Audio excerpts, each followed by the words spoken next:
अस्सलामुअलैकुम व्यूअर्स।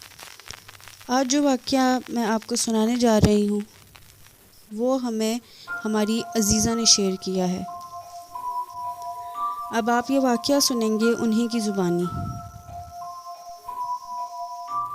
वो कहती हैं, गर्मियों का मौसम था, मेरे बच्चों को स्कूल से गर्मी की छुट्टियाँ हुई तो मैं अपने बच्चों को अपनी अम्मी के घर ले गई। गर्मी के दिन थे, बच्चे खेलने के लिए छत पर चले गए। मैं भी अपनी बहनों से बातचीत करने में मशगूल हो गई।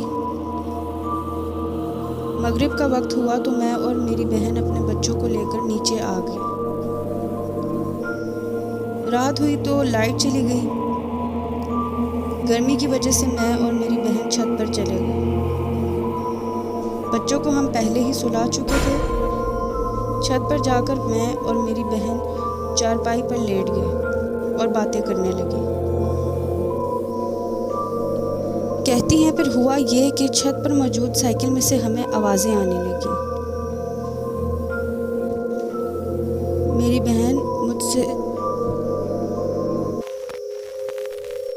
बहन मुझे कहने लगी कि लगता है आबिद उठ गया है। मेरी बहन ने कहा कि मैं देखती हूँ, आबिद को दोबारा सुलाकर आती हूँ, लगता है वो छत पर आ गया है। जब मेरी बहन वापस आई देखकर तो उसके चेहरे के रंग उड़े हुए थे और वो नहायत खौफज़दा दिखाई दे रही थी। मैंने पूछा क्या हुआ है तो उसने कहा कि साइकिल का पहिया तो खुद ब खुद चल रहा है, आबिद तो कमरे में सो रहा है। ये सुनकर हम फौरी तौर पर छत से नीचे आ गए और बहुत ज़्यादा खौफज़दा हो गए। ये बात हमने किसी को नहीं बताई कि घर में सब डर जाते।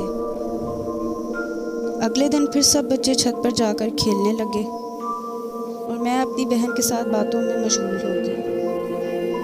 फिर से शाम हुई और हम अपने बच्चों को लेकर नीचे आ गए। उस रात मेरा भाई बहुत ही परेशान मेरे पास आया और कहने लगा, आबिद की हालत बहुत ख़राब हो गई है, उसको आकर देखें। जब मैं कमरे में पहुंची तो मैंने देखा कि आबिद बहुत ज़्यादा डरा हुआ था, बहुत खौफ में था और टेरेस की तरफ इशारा करके कह रहा था कि वो औरत मुझे देख रही है और देखकर मुस्कुरा रही है, मुझे डरा रही है। हमने उसको पानी पिलाना चाहा लेकिन उसने पानी पीने से इनकार कर दिया और कहने लगा कि मुझे उस औरत का अक्स पानी में भी नज़र आ रहा है। वो रात जैसे तैसे करके हमने गुजारी। अगले दिन आबिद जब कमरे से बाहर आया तो फिर सीढ़ियों में उस औरत को देखकर डर गया और दोबारा से रोने चीखने लगा। जब मामला बहुत ख़राब होने लगा तो फिर एक पहुँचे हुए मुफ्ती साहब को इस वाक़े से आगाह किया गया, इस सारे वाक़े से आगाह किया गया। तो उन्होंने बताया कि आबिद छत पर जिस साइकिल पर बैठ गया था उस पर आबिद को नज़र आने वाली मखलूक का बच्चा बैठा हुआ था। आबिद की साइकिल पर बैठने से वो बच्चा नीचे गिर गया, उसको नुकसान पहुंचा।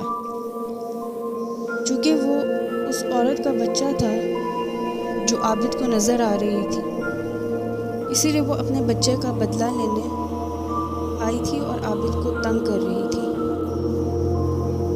मुफ्ती साहब ने आबिद को तावीज़ दिया और उसके वालिदैन को कुछ दुआएं पढ़ने के लिए बताई, जिससे वो बच्चा काफ़ी हद तक ठीक हो गया।